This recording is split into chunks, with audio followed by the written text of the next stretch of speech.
உலகத்தில் மனிதர்கள் சொல்கிறது போல் பணம் இருக்கும்போது எனக்கு என்ன கவலை சொல்கிறது உண்டு.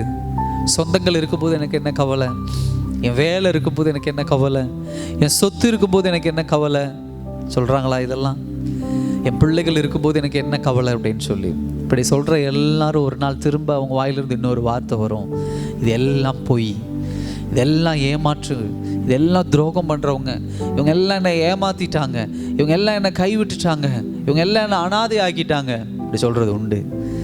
ஆனால் என்னைக்கு கர்த்தரின் துணையாளர் அப்படின்னு நம்ம சொன்னோமோ அன்னையிலிருந்து கடவுள் நம்மை கைவிடுகிறவர் அல்ல. யாக்கோபின் தேவன் ஒருபோதும் நம்மை கைவிடுகிறவர் இல்லை. அல்லேலூயா. யாக்கோபோட வாழ்க்கை தானே, அப்பா கைவிட்டுட்டாரு, அம்மா கைவிட்டுட்டாங்க, கூட இருக்கிறவங்க எல்லாம் சகோதரர்கள் கைவிட்டுட்டாங்க, சில நேரங்களில் மனைவிமார்கள் கைவிட்டாங்க, மாமா கைவிட்டாங்க, எல்லாரும் கைவிட்டாங்க. ஆண்டவர் சொன்னார், யாக்கோபே நான் உன்னை பெரிய ஜாதி ஆக்குவேன். யார் உன்னை கைவிட்டாலும் சரி, யார் உன்னை கைவிட்டாலும் சரி, நான் உன்னை பெரிய ஜாதி ஆக்குவேன்.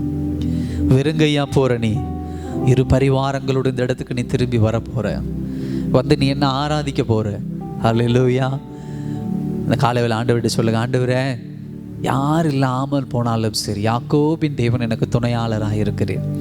நான் எதை குறித்தும் கவலைப்பட போகிறதில்ல, என் கடன் பிரச்சனை நான் கவலைப்பட போகிறதில்ல, என் பலவீனங்களை குறித்து நான் கவலைப்பட போகிறதில்ல, என் சுற்றி உள்ளவர்கள் என்னை நெருக்கிறவர்களை குறித்து நான் கவலைப்பட போகிறதில்ல, ஐயோ நாளைக்கு என்ன பண்ண போகிறனோ கவலைப்பட போகிறதில்ல, என் பிள்ளைகளை குறித்து கவலைப்பட போகிறதில்ல, என் எதிர்காலத்தை குறித்து கவலைப்பட போகிறதில்ல, என் தொழிலை குறித்து நான் கவலைப்பட போகிறதில்லை. ஏன்னா யாக்கோபின் தேவன் என் துணையாளர்.